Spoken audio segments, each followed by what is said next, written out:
imagine this. There's two paths forward for business. There's businesses that use AI, and there's businesses that go extinct. This is the reality we're in. The difference is, unlike the Industrial Revolution to the Information Revolution or era, it's not a slow transition. The thing that people don't realize is the information era is fucking over, and we are in the AI era.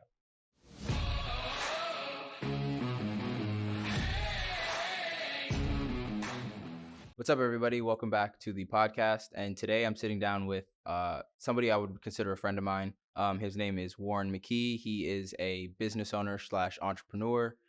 He is a military vet. He's a prompt engineer, so he's very big and knowledgeable about AI. I think he's very nomadic because he lives a very nomadic lifestyle, as we'll get into a little bit later in the podcast episode. And he is a coach and teaches people how to, implement AI and basically use AI much better than they are currently using it, right?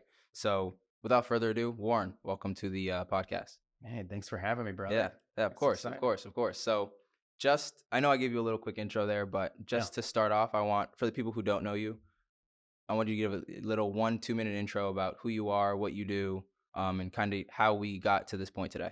Yeah. So currently I'm the lead AI and marketing instructor for a man named Evan Pagan. He's like Tony Robbins' league coach and trainer online. But I'm also branching out into doing custom AI solutions, which is sort of how we met. Yeah. Going to the internet marketing party. Yeah. Exactly. Yeah. And, 12 years ago, I was a homeless drug addict living out of a car. Mm. So it's been, an insane journey to go from that, finding and discovering coaching, which I can safely say saved my life. Helped me learn about self-development, how not to be an asshole, like all kinds of things, especially because I had, not really worked on myself at all after the Iraq War. Finding coaching led to like this obsessive hunger I had to learn more about. There's this interesting skill set that can help people get to where they want to go faster. And it blew my mind. So I just kept going forward. And eventually I was like, how do I get clients? I don't really understand that. I know how to coach people. I don't know how to help people because I wanted to be a divorce prevention coach, which I don't recommend unless you enjoy hearing complaints every day for the rest of your life. But we got to help a lot of people, and a lot of people just healed, but I didn't really know how to keep that coming in like clockwork. So I went to study on that. Again, obsessive learning. And that got the attention of my now mentor 5-6 years ago, something like that, where, I won this program called Speed of Implementation. Whoever implements the most in this program, that person gets a prize. Mm-hmm. Well, at the end of the 3-month course, there was a final contest, something like 2,000 people at the last event before COVID hit. I won out of all those people, out of like 10 finalists. And that led to a year-long program working with him and his wife and his team. And then in my second or third month, after I almost die in Big Bend, I get a voicemail from him offering me a job I never applied for. That led to AI because he's connected to Peter Diamandis, Ray Kurzweil, those kinds of types. Really? He does business with them. Daily AI newsletter is another big thing, him and Joe Stolte. So, just really absorbing from him, learning from him. He's the first person that told me, hey, use ChatGPT 15 minutes a day, like a year ago. And I did. And then I became, obsessed with it. Yeah. Like I do all learning, and just was blown away by this thing that nobody saw coming. That makes a lot of sense. And I definitely want to get into the AI stuff. Yeah. But before that, I want to go kind of chronologically through your story, right? Sure. So I want to talk about the military. Why did you join the military, and when was it? How old were you? I signed up before I was even done with high school. Wow. So like 17? Yeah, I think so. I think I was 17 or 18, one of the two. But I hadn't graduated yet. Okay. So I was still in school senior year. And ever since I was a little kid, I want to be in the FBI, bust the big drug kingpins or whatever madness my small mind had fathomed. I saw myself getting serial murderers and stuff in my dreams and like arresting them. And, I got the bad guy. Played a lot of video games. So there's probably a correlation here. Yeah, at least a little bit. Probably tremendous. But to me, it was just a stepping stone. I go get this experience. I can be a police officer rather than joining a civilian police officer because I didn't want to do that. And I was in the Guard, so I went and got my criminal justice degree in parallel while doing that. Of course, going to Iraq changed all of that. And then I wanted absolutely nothing to do with law enforcement, nothing at all with arresting the bad guys. Yeah. It just totally changed my life. Mm-hmm. So I don't want to go too much into, what you experienced over there, because everybody had a different experience, and, some people look back more fondly than others. But I do Sure. want to kind of go into what you learned during your time in the military and how, you've carried that forward through your life. It's a great question. Some of the big things I've learned are what leadership actually looks like, what it really looks like to both be authentic, because military leadership is usually lacks that piece a lot. There's like this rigid Mm-hmm. kind of stereotypical way of leading, but there was a lot of ways people led where I saw it was done so poorly, and I felt completely dropped by my leadership in a way that made me actually hate being in the Army, National Guard. And then I had a leader who did the exact opposite and treated me like a human being and believed in me, and probably coached me some too, not that he probably would call it that, but it really like affected me, and just seeing the dichotomy of how some people think you do it and then other people just do it well, and there is a wrong way to do it. So what makes a good leader? I think it's mission first, people always. Okay, expand. Yeah, so this is an Army thing, of course. But the mission's always going to be the forefront, right? If you put people first, and then does your company make money? Are you just like handing out cash left and right? Are you overpaying people? Are you overpaying for supplies because you have a relationship with someone? You got to put the mission first. Whatever you're trying to accomplish, within your ethical reasoning, needs to be first. Okay. So I wake up, I think about the mission. I'm at lunch, I think about the mission. I go to bed, I think about the mission. But then it's people always. So you always have to take care of your people in every way you can. And it used to mean like no soldier left behind. Yeah.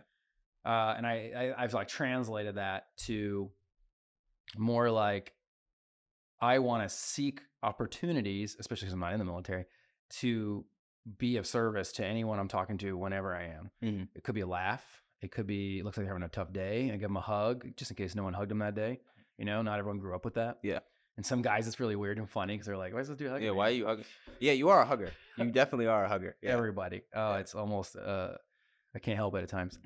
My boss made a joke once. He's like, what would you even do in war? Hug the enemy? And I said, that's the problem. If it works. Yeah, exactly. Might get in trouble, but I digress. Whatever it is, or maybe it's just a homeless guy that needs to be heard. Mm-hmm. While I'm waiting in traffic on my window now, I just gave him change or some food or something, or clean socks or whatever. Make people feel seen. Yeah. And even just into giving of that to him, trying to give things, because I was an homeless drug addict, I get it.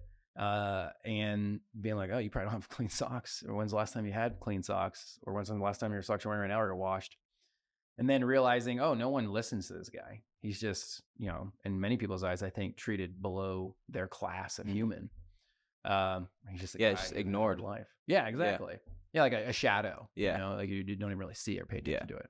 Like I try to go out of my way and help people if I can. I distinctly remember one time because I'm from Maryland, there was one time where it was like middle of December, cold as shit. Oh, yeah. And there's this guy sleeping outside of a CVS, and I was just going to get, I don't even know what I was going to get, just run a little errand to get maybe like a snack or something. And then he asked me if he could get if I could get like a water or something for him. So I went and got him a water, but I also got him like 2 blankets because I knew he was sleeping out there, and he just had a jacket and he was out there. You know what I mean? So I do try to go out of my way to help those people as soon as if I'm able to, and I have the time to, Yeah. But so transitioning, if you're okay talking about it, what led to you being homeless? Well, I mean, when I was in the military, including when I was deployed, I did have like one friend, but I mean, I felt completely isolated from the world. I had very minimal in the military, or your friend was in the military, or he was in my. So when we were deployed to Iraq, he was the driver of our team. I was the sergeant, team lead. But we got put into different roles than everything we'd ever trained for. Of course, just how it goes. So he and I are working like security checkpoint, and the only people I really talk to are him and our like guards that are up on the walls and whatnot. And I just remember feeling like completely alone, completely isolated. Before we got deployed, there were people who would haze us and just endless vicious mockery. Yeah. And I hated it. There was this. I went into it like thinking brotherhood, and I left feeling like, why the hell did I choose to do this on purpose? Like I'd made a mistake or something. And a lot of guys don't have that experience. So I don't know if they're hardwired or they just have better units, better leadership. But in this one, it was just really rough for years.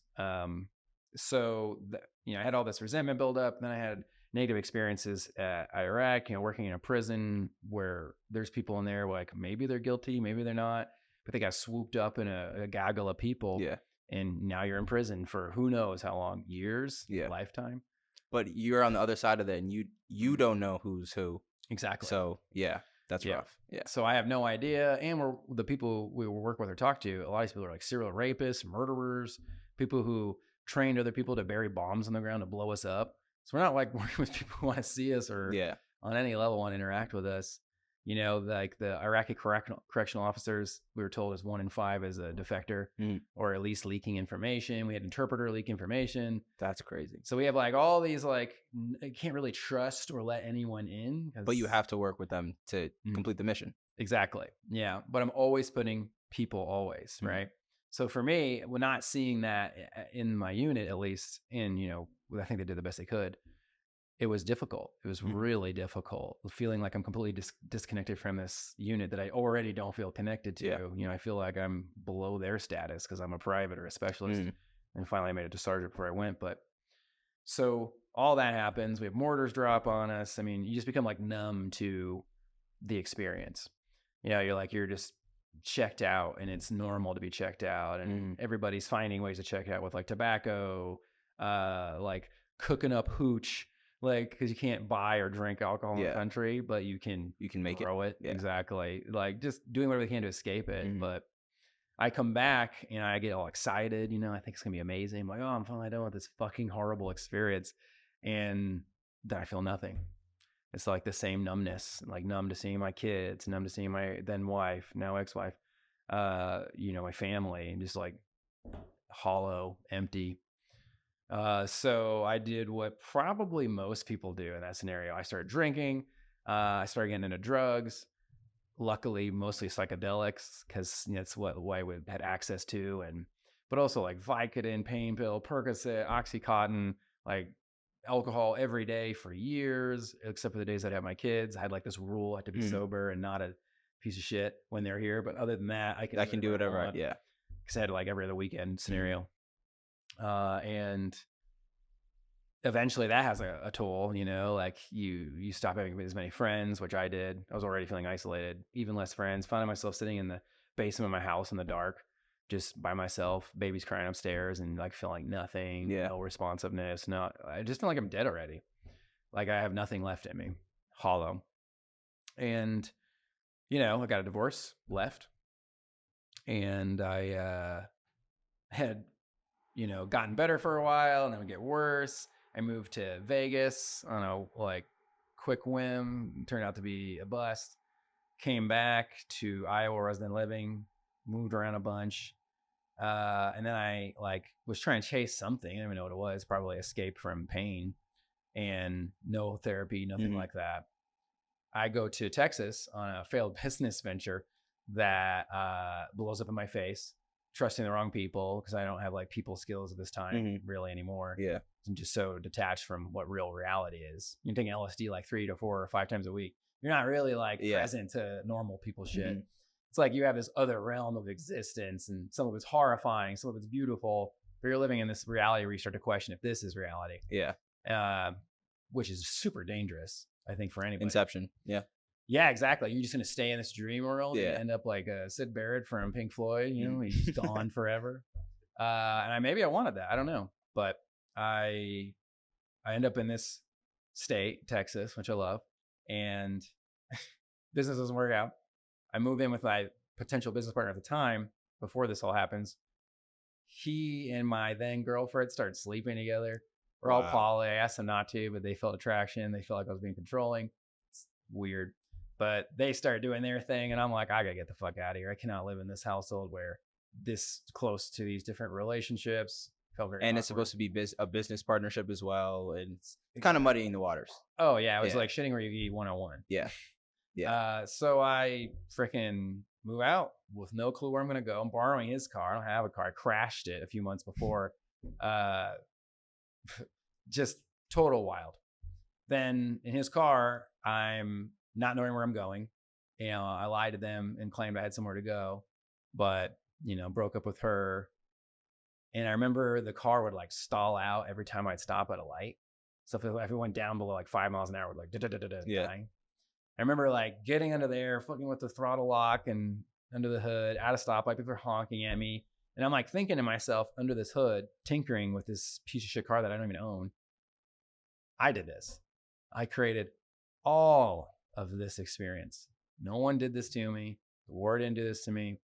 And I remember feeling like an immense sense of trying to take responsibility. Out of nowhere? Just realizing like, the next step after this is I'll kill myself.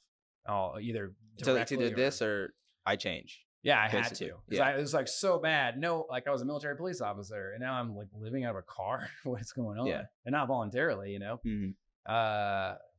Just terrible. And just trying to see, you know, okay, if I keep doing this, where's this go? Yeah. But it was like an aha moment, I guess. It kind of like just struck me where I can't blame anyone for this. And then, so is this the moment when you decided entrepreneurship was for you, or like coaching? This is the moment where I decided to stop being a scumbag. Okay, so this is like the precipice. Like this is like the start of the journey. Yeah, basically.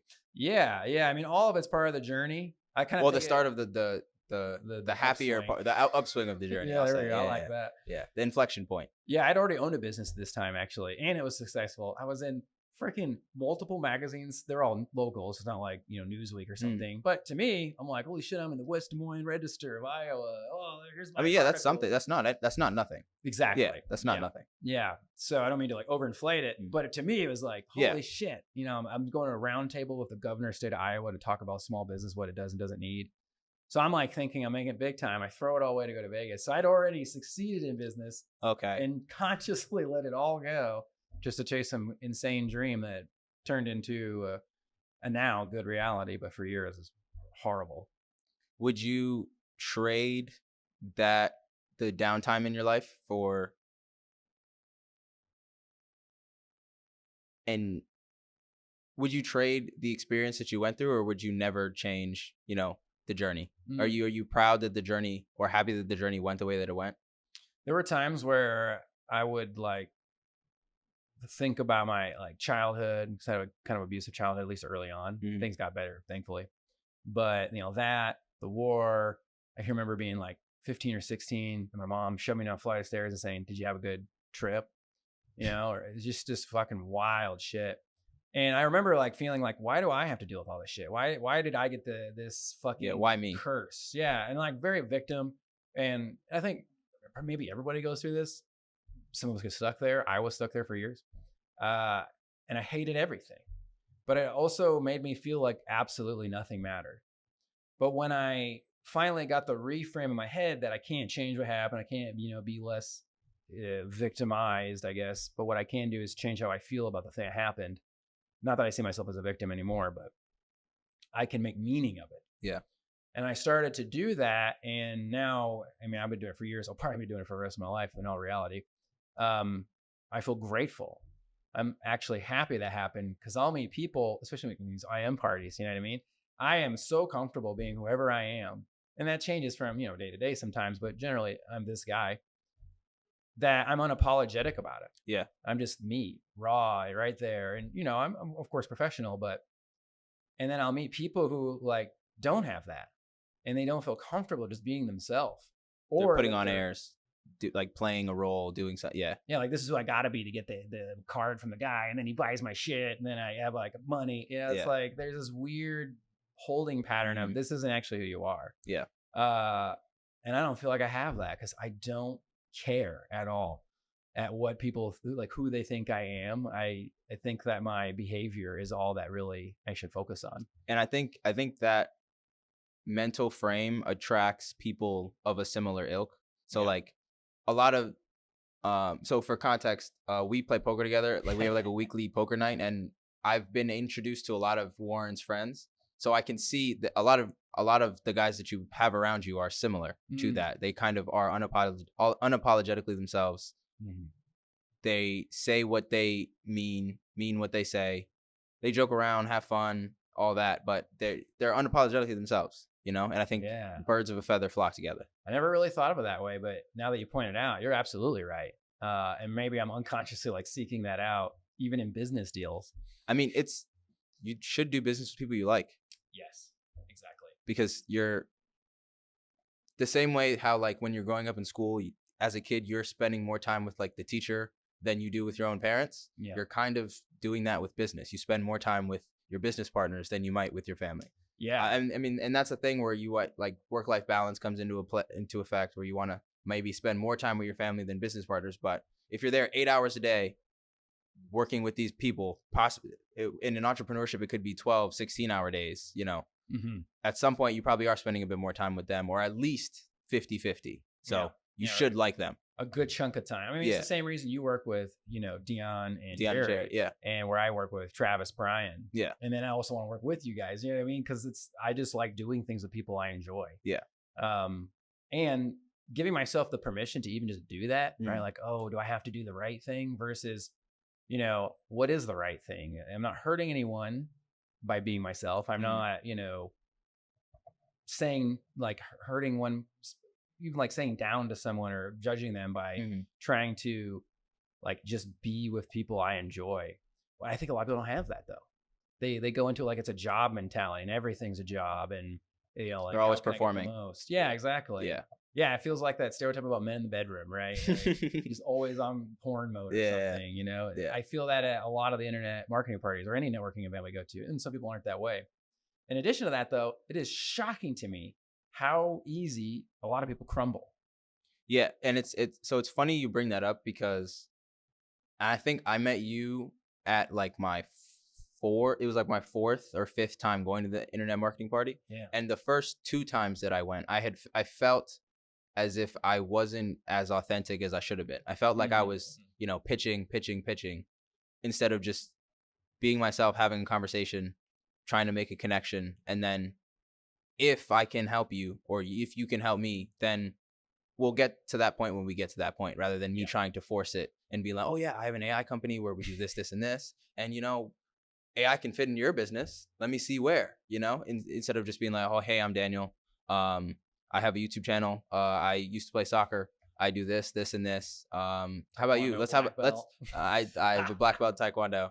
How, like, you know, nice to meet you. Let's have a conversation. Yeah. Yeah. It's like dating, you know, like dudes like strike out because they're treating it weird versus, you know, it sounds so cliche, but being yourself. Yeah. But I think everybody struggles with that, you know, like lack of confidence or self-esteem, or maybe you were like programmed to be a certain way because that's how you got love as a kid. Whatever. It just seems like I don't have that anymore because I have essentially like died and came back. And more than once, but like this particular point we're talking about, I had to reinvent myself or I would probably kill myself in a literal sense. Yeah. Through drugs or whatever, starting to get closer to like the more dangerous drugs, that kind of stuff. And I don't crumble, you know, like I feel there are times where I just feel awful and I'm not happy or stoked about life. But like, I look at my life, I look at the things I can do. I look at like my surroundings, being able to do stuff like this. And then I, you know, I'm not like suddenly happy, but I am able to just stop being so upset very quickly. You know, I'm just really grateful to be here alive. That's powerful. And I'm happy that you're at that point. Yeah. It feels like monks talk about this, but it's my mentor says his best, Eben, the guy I keep talking about. You know, it's like chop wood, carry water, discover enlightenment. What's after enlightenment? Chop wood, carry water. Yeah. You kind of just go back to your normal life, but with a different wisdom and perspective, perhaps. Yeah, it's kind of like the I don't know if it's a parable, but that story about like the fisherman, the Chinese fisherman. I'm not sure if you're familiar with it. Basically, so like this American businessman is in this remote like fishing village in China, and he's talking to this fisherman, and he's just like, and the fisherman just goes out, catches the fish enough to feed his family, and then comes back, and then that's the way he lives his life. The American businessman is like, well, if you go out and you actually spend all day on the water and you catch this many more fish, you can go and then you can sell the extra ones that you don't need, and then you can make a profit, and then eventually you can hire more people, and then you can just scale up the operation and eventually start a business doing that, and then you'll make millions. And then the fisherman's like, all right, and then what? And he's like, well, after you make millions, then you can retire and live in a remote fishing village, or you can live wherever you want on a beach or whatever, and then just chill. And then the fisherman was basically like, that's kind of the life that I live now. So I'm going to go through all that just to come back to the exact same point where I'm at. I've heard this phrase is the Mexican fisherman. Well, I don't, I could have completely messed that up, but it's the gist of the story is the same. Totally.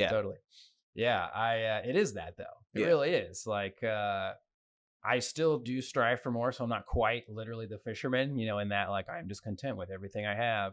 And I think that's part of it too, though, because I mean, like, I don't know how familiar you are with David Goggins or those kinds, like stay hard. Yeah, exactly. Right. Or he says I should have been a statistic. He has a chapter in his book. You heard me. And I so deeply resonate with that. I mean, I should be like white trash, drunk in a trailer, that kind of statistic, with the kind of stuff that, I was experiencing. Didn't, and probably thought in my unconscious mind that I might.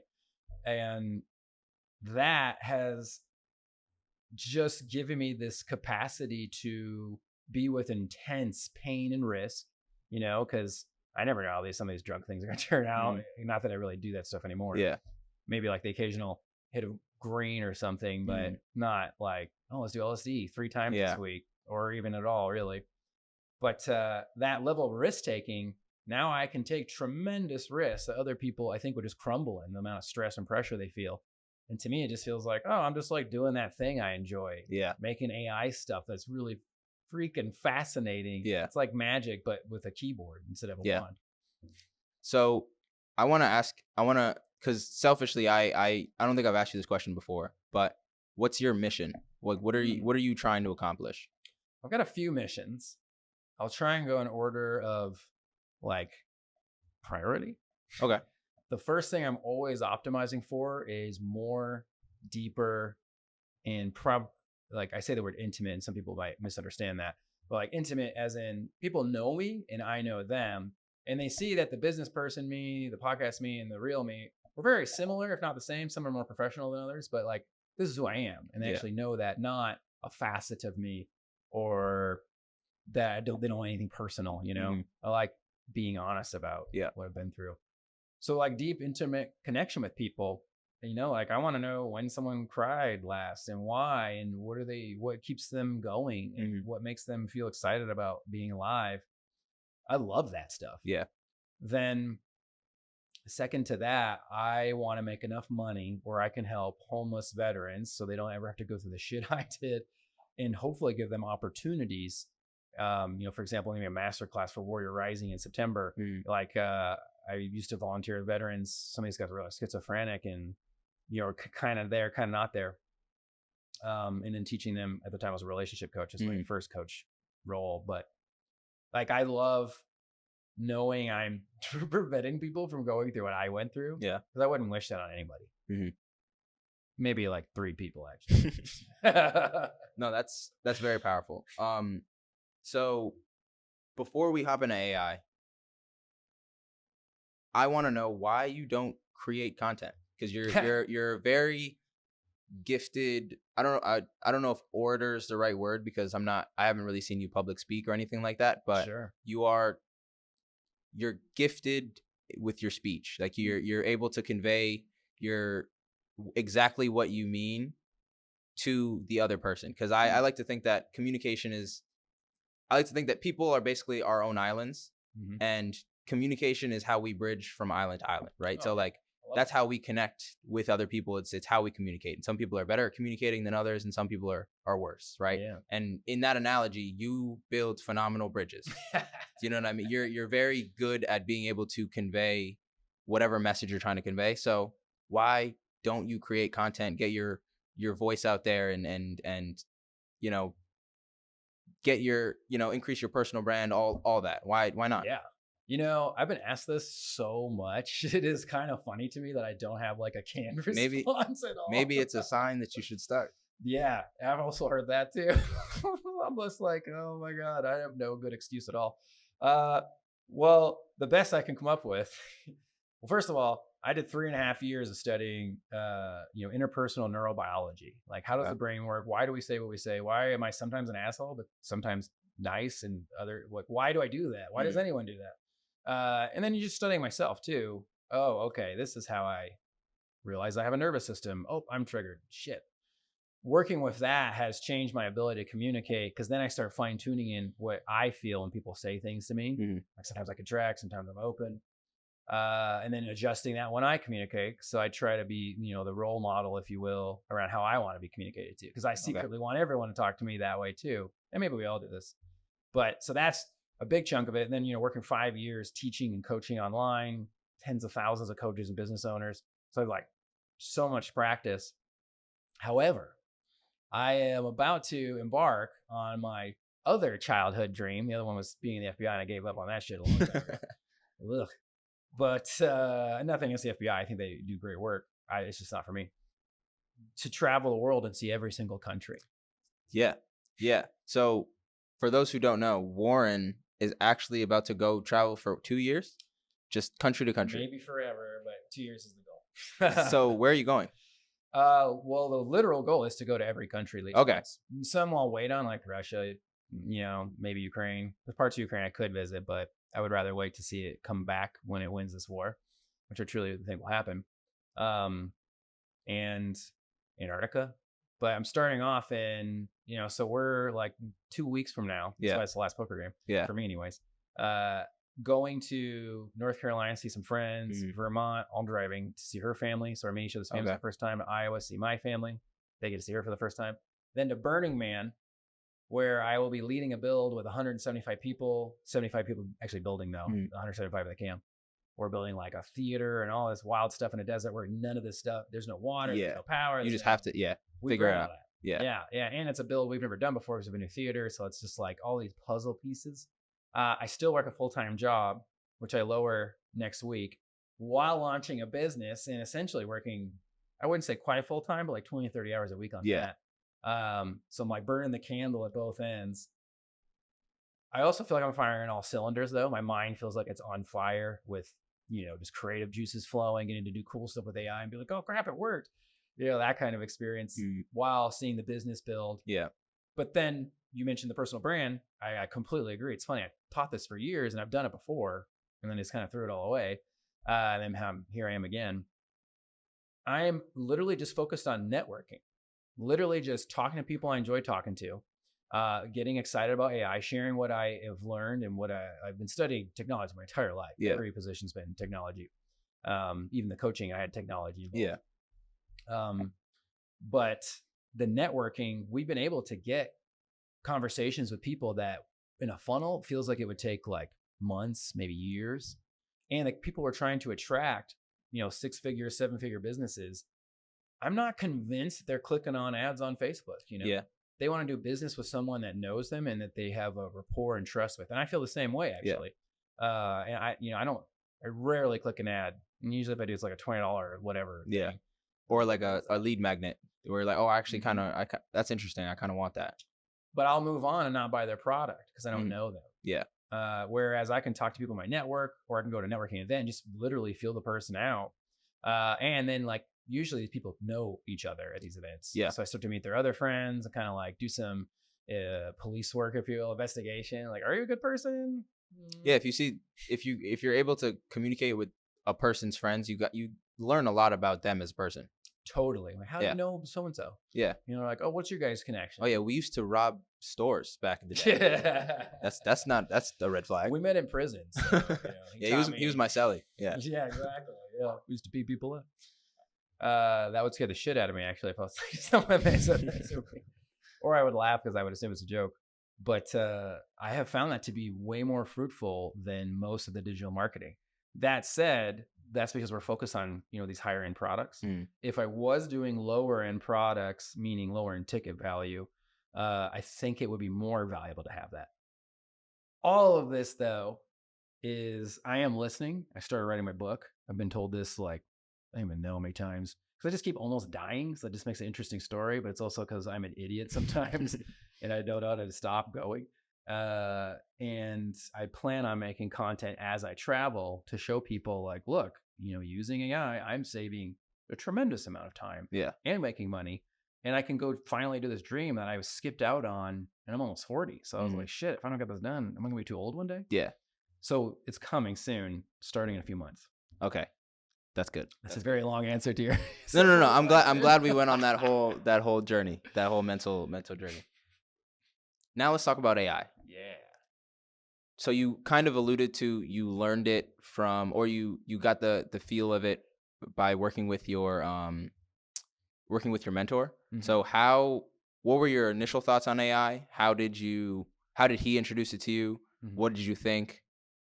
And what do you think now? Because I know we speak about AI very often, but I'm more interested about how you initially felt about it and stuff.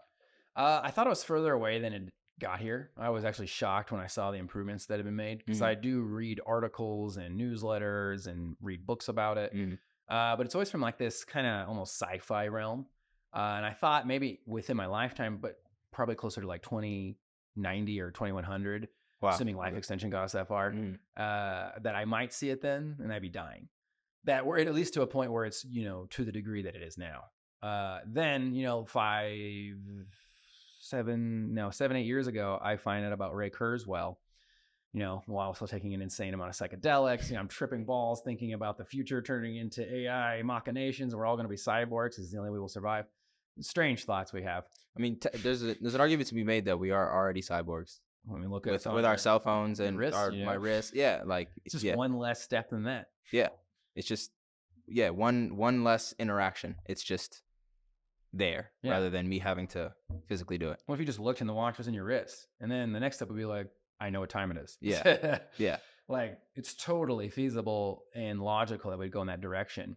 And that's how my brain thinks, is like, because I love sci-fi, video games. Like, I can live in a fantasy world, but I understand the laws of this world well enough when I wasn't too crazy on the drugs, what is actually possible. And I would dream about this and, fantasize about crazy technological cyberpunk futures. And then I started reading books like Mikio Kaku's Physics of the Future, and it blew my mind. But his time frame was even like way far out than where we are, I think, today. Yeah. Because it's AI's killing Moore's law. That's why. Oh yeah, by 5 times faster. Yeah. But then I learned about Ray Kurzweil and life extension. Started getting into him, reading his newsletter, which I later on find out my current mentor is partnered.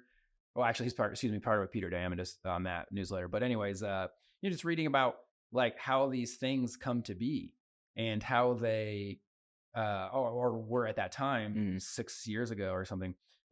These are being worked on. But every time I would look at like a practical application, because I'm a really tactical person. Yeah. Like boots on the ground, let's execute. I don't need to take hours and hours of thinking about it and strategizing to do that. So I'm like, what is the tactical use of AI? What can you do with this stuff? Sure, it's code, but like, does it only do what you tell it to do? Because that's not really useful. Yeah. And so that's when I would test. That's what I would see.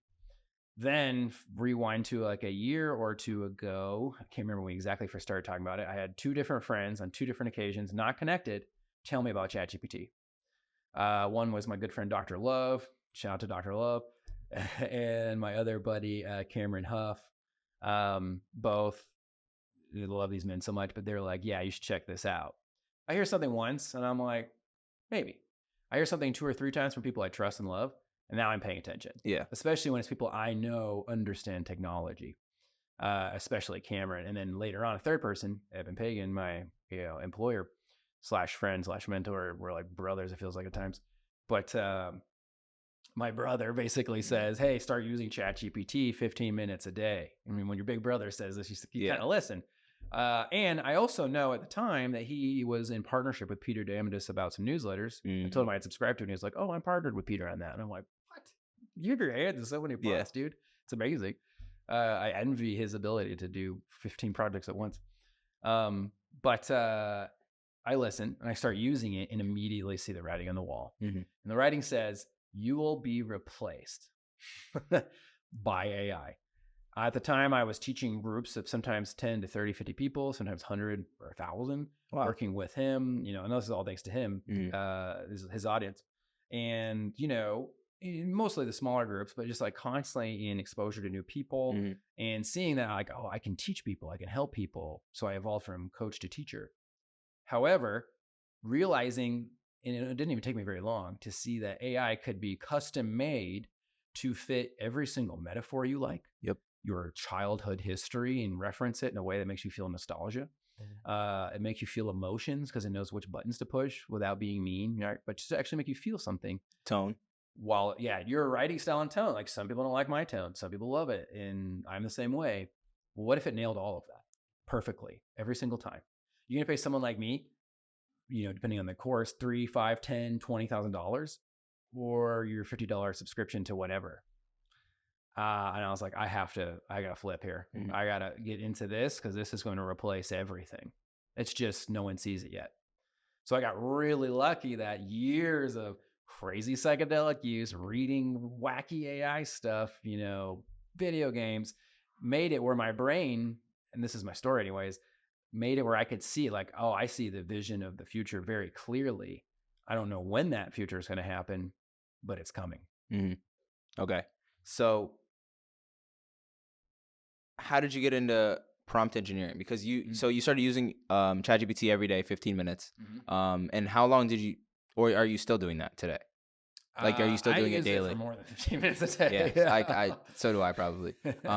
But so how did you get into mastering prompt engineering and then teaching that to people?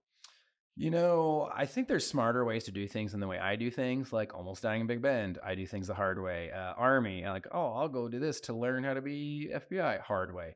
There's so many easier, smarter ways to do things. And I just like brute force it for some reason. Yeah. So I brute force ChatGPT and I'm like, all right, I'm just going to do every single thing I can think of. Let's push all the envelopes. So I was like, okay, well, like, tell me about, let's see if it has the ability to take Spider-Man and put him in my universe and start describing it. So I make a story up with my kids and I'm showing them ChatGPT and they're like teenagers. I'm like, talk about what Spider-Man would do if he's in this universe. And he's like, oh, well, Spider-Man doesn't exist as a comic book. I'm like, oh, well, now we're creating a story together where he does exist in this universe, but he has this other person. What is the mystery guy who can travel? The Riddler? Universe. Oh. You talking about Doctor Strange? Yes, Doctor Strange. Doctor Strange comes and transports our universe. It's like, oh, okay, well, then it makes a story. Yeah. And I'm like, oh, okay. So I just have to start bridging the gap between what it thinks is possible and what's not possible. All right, well, tell me the most violent graphic thing you can possibly tell me, and then how far can that go? Just to see like, how is this ethical? Yeah. Is this thing like... Just pushing the boundaries of what it can do.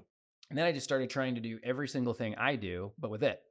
So I'm having a fight with my partner. Here's all the stuff. Here's the people I want you to act like, because I think on your own, you're just going to act like everybody, and everybody sucks together on one thing, right? We have specialists for a reason. So if I tell it nothing, I believe just naturally that it's going to try and pretend to be human, which all people averaged out isn't, in my opinion, specialists. So I say, here, this relationship coach, this Esther Perel, Annie Lala, and on and on.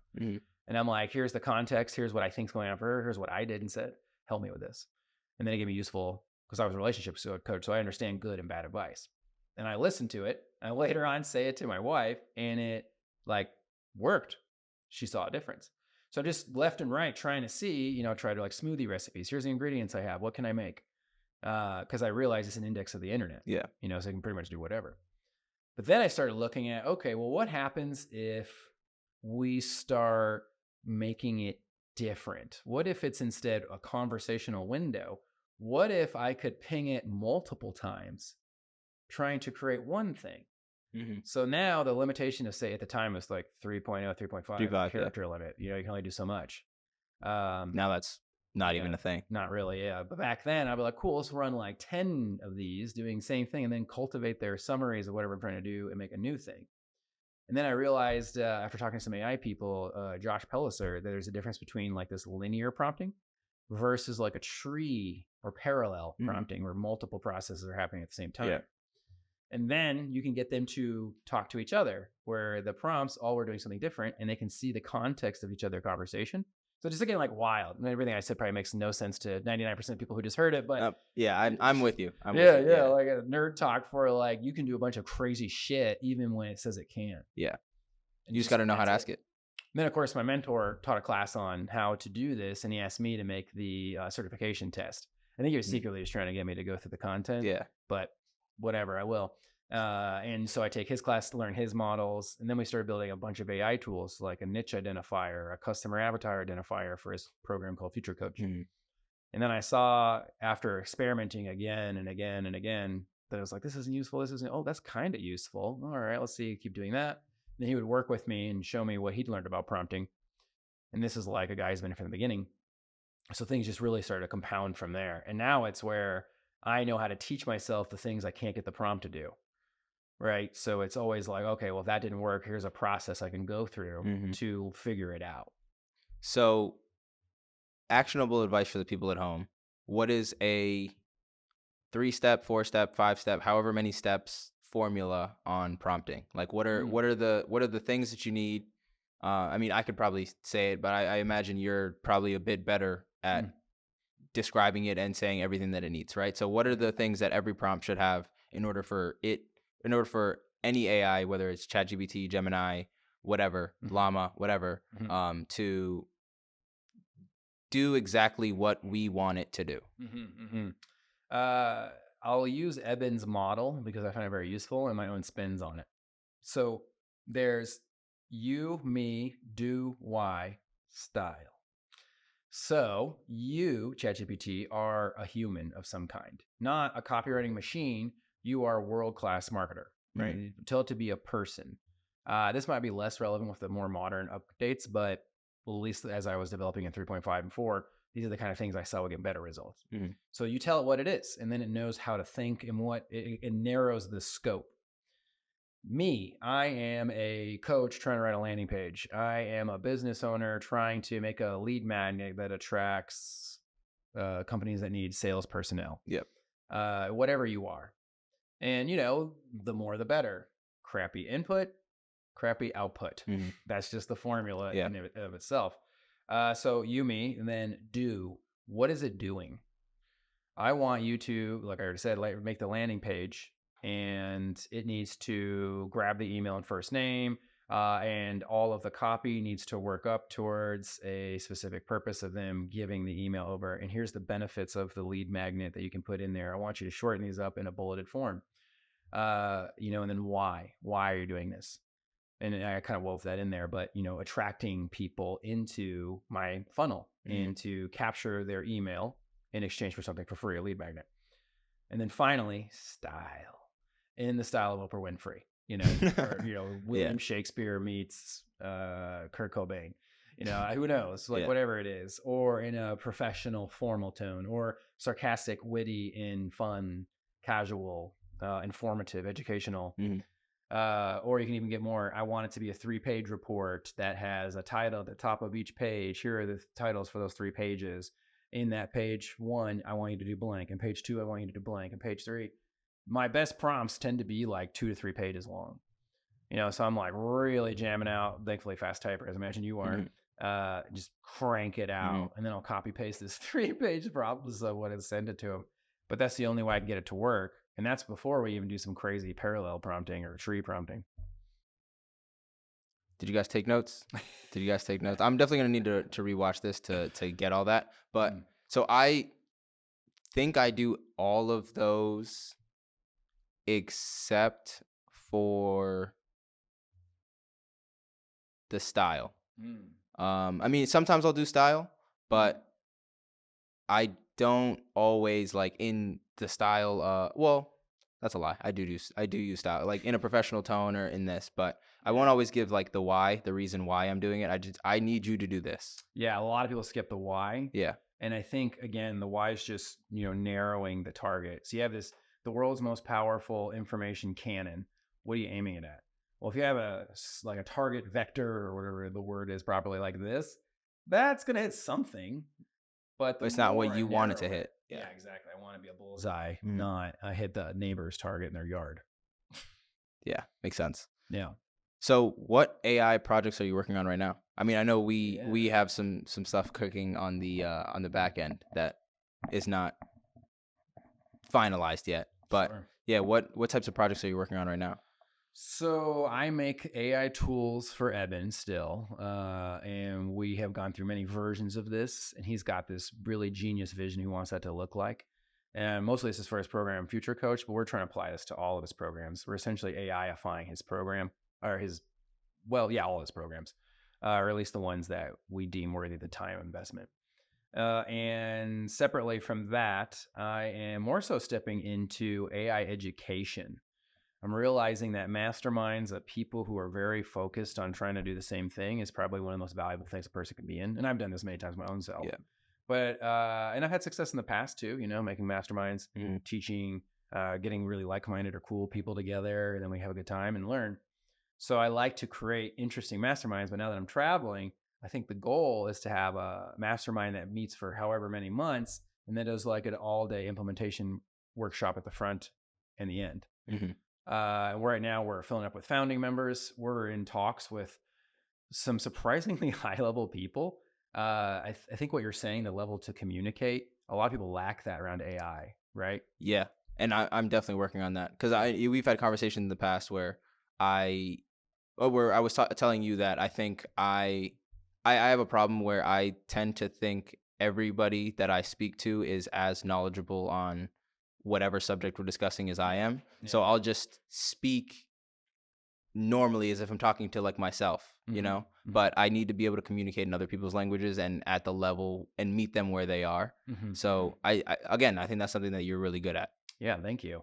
I actually had the gift of teaching people in their 50, 60 plus technology for the last That's difficult. 5 years. That's difficult. Very difficult. I love my students and it is hard sometimes, but it's not hard because I'm like, oh, you're annoying me. It's more like, oh, I can't figure out how to explain this to you. So I've been challenged with trying to explain stuff like, first it was like funnels, CRM, client, customer relationship management software, all these different software applications, even just how to do basics of Google, because a lot of people don't know like Boolean language. So they can't find what they're looking for. Yeah. And then the AI came out and I'm like, this is how you do prompting. Here's people are like, what AI are you using? And I'm like, well, how much time you got? And trying to download what I see is like easy, like you, right? Everyone should know this stuff, but I'm so used to having to like rephrase it and break it down in a way where someone who maybe can't even like types with 2 fingers can get it. Yeah. And then encouraging that person to start using AI. That's where I've been, boots on the ground. So when I step away from that and I get to talk to people who are more, tech aware and, adept, and, we have the benefit of being born with it, whereas they had 20, 30 years without it, then it's easy. Yeah. I'm like, oh man, this is like, it's such an easy conversation. Easy. Yeah. Yeah. Oh, you know what CRM is. Oh, you know what a Moore's Law is. Yeah. Like, oh, done. Then we can go to the next level of the conversation more quickly versus there. I'm trying to break it down in an area where, like, for example, I made an AI coach prompt to create an AI coach for you. We've talked about this, I think. Yeah. And I'm doing this in a room with like 20 something people. I don't know exactly how many, but at my mentor's house, we're doing this live event together and I'm teaching my piece. And, I'm walking through why this is useful and how that in the next 3 to 5 years, AI is projected to grow at a rate of 10,000%. So in 5 years, being conservative, probably closer to 2, 3, it'll be 10,000% better than it is now. Yeah. And it's phenomenal now. Exactly. And that means if you create a bot now, it's not a bot, but it's a ChatGPT conversation. It acts like a bot. And it coaches you. It learns about you. You start bringing your relationship issues, your health issues. I've even uploaded my heart scan data to this thing, and it's made sense of it to me where my doctor couldn't. What's the VA? What do you expect? But, all of this in there. And now it has an avatar of who I am. And it's already being useful. Imagine that thing 10,000% more useful. And I could tell, looking across the audience, what I had said only made like really clicked with maybe like 5, 6, 7 people. So now I have to go to work on the rest of them, right? So I'm telling the story of the future. So, all right, well now imagine there's 2 paths forward for business. There's businesses that use AI, and there's businesses that go extinct. This is the reality we're in. The difference is, unlike the Industrial Revolution into the information revolution or era, it's not a slow transition. The thing that people don't realize is the information era is fucking over, and we are in the AI era. And it's already starting. Yeah. And it's 10 to 1,000 times faster than anything we've experienced before. Change will happen faster, exponentially so. And I don't think people realize that every single one of our major technological revolutions has been faster than the previous one. The dot-com bubble, or the common use of the internet was much faster than the Industrial Revolution, which was much faster. You know what I mean? It's much quicker every single time. And AI it's exponential growth. It's not linear. It's not going to be the same thing that people are used to, which I think is a hard frame for people to wrap their heads around. Yeah. I mean, even for people who do get it, right? Or at least we get part of it. Even me, it's gonna blow my mind. Like, for example, I like to use this one. Imagine 10 times 10 in your mind, right? You probably see 10 rows of 10 cubes, and it's like a square. So now do that to the next power, 10 times 10 times 10. So now we're getting into, 1,000. So you look a cube, and you imagine a cube in your head, and maybe you have 100, but do you really have 100 in that slice, or 10 in each row? Now imagine the next one. 10 times 10 times 10 times 10. Yeah. Now people just make shit up. Yeah. It's just a big blob of square. But now let's go, that's 4, right? And we're talking about AI growing at a factor of 5 times. So go one more. Now we're into millions, into billions. You cannot, no one can, at least I shouldn't say that. Most human beings alive cannot do that. Yeah. In their head, accurately imagine 10 to the 5th power. Yeah. That's the problem. Like, we're creating things that grow so fast, so quick that legislation can't keep up. Socially, we can't keep up. But this is where I think people like you and I come in, and maybe you see yourself this way, maybe don't. I feel like I'm part of like the AI gospel, Yeah, I tell everybody. I got my mom using ChatGPT. Yeah. She loves it. I got my girlfriend using it. I try to tell as many people about AI as I possibly can, because it's phenomenal. Yeah, I mean, it can save you so much time. It can help you out in whatever it's phenomenal. Yeah, I mean, it changed my life, and I see that more true every day. It just keeps surprising, keeps doing stuff that I never thought possible. Or I see new tools come out, and I'm like, what? You got a customized 30-second video to people signing up on your newsletter, and it's AI generated. Yep. What? In minutes. Yeah, exactly. Yeah, Maverick, I think it is. Yeah. Or one minutes. of them anyways. Minutes. And I'm just blown away that was unimaginable to most human beings. 10 years 6 ago. months ago. Well, yeah, I mean, that 6 months ago. Yeah, you're right. Like, they're like, oh, this AI thing's crappy. Look at its hands, has 8 fingers, and it's now like, but that's not even a thing anymore. Like, I remember that was such a big thing where, like, oh yeah, I can easily tell that that's AI. Look at the hands. That's not even a thing anymore. Sometimes it'll mess up. Yeah. But 80%, 90% of the time, it's getting the hands right now. You know, especially if you get to people who know how to do art prompting. Yeah. Which is totally different from what I said earlier. You take that stuff into a visual model. It's completely different. Skill. Yeah. But yeah, like, it's just insane, man. And the wild part is that we're still in this, we're not quite wild west, but we are.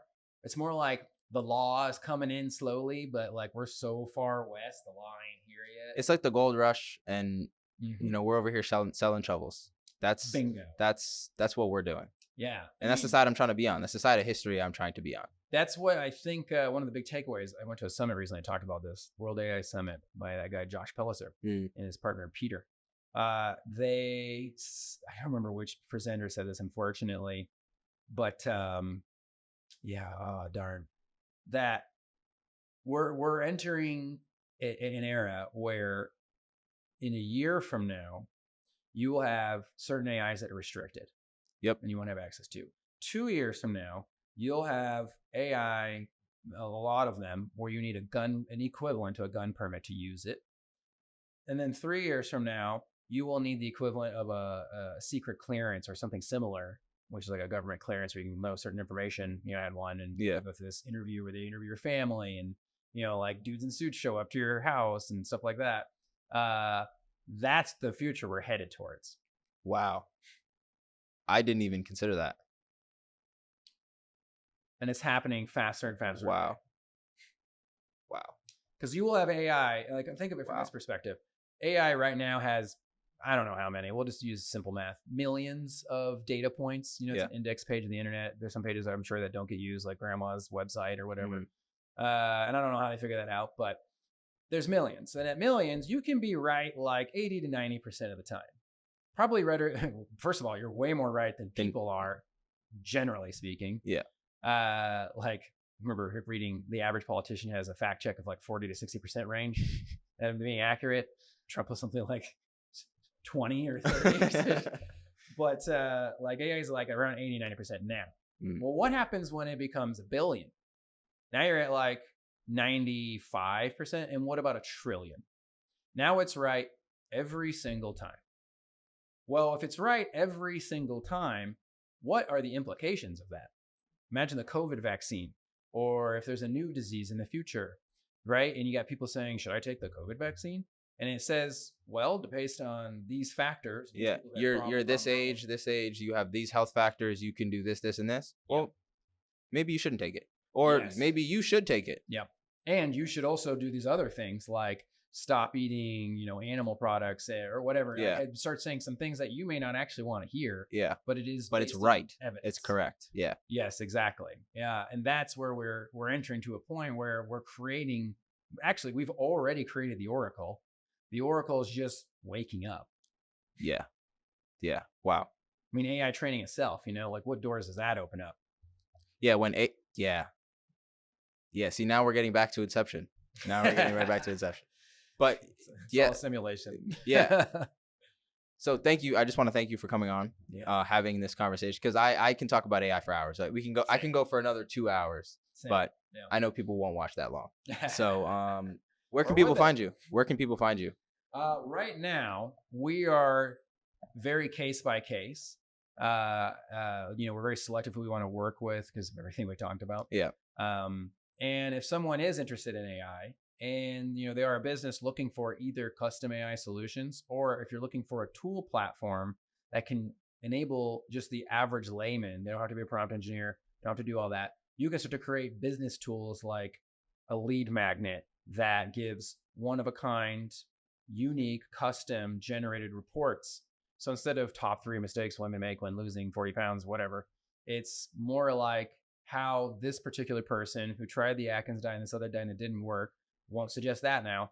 Here's the exact thing you do, right? People want to create stuff like that. It's like one of a kind, crazy, super personal. Yeah. Our tool platform enables you to do that.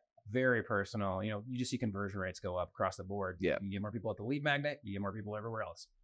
If that's the kind of person that is listening, then I would advise them to go to visions2ventures.com. And that's TO, not the number 2. Or just email me directly because, we're just interviewing people. We're filling up masterminds, things like that. If someone's interested in joining a mastermind, just email me directly, warren@visions2ventures.com. Perfect. Yeah. All of Warren's information will be down in the description below. Anything else you want to say before we wrap up? Yeah. When it comes to AI, we're talking about the wild, wild west. And I want people to think bigger than they've ever thought before. So it's kind of like, aim for the stars, settle for the moon. Yeah. Like really start thinking bigger about this because it's going to change every single facet of reality, including even this wood that we're using right now for this table. Yeah. To the products you put in your body and on your body, the machines that will be inside of you eventually. Yep. Think bigger. With that being said, thank you everybody for watching. Again, Warren's links will be down in the description below, and I'll catch you guys in the next one.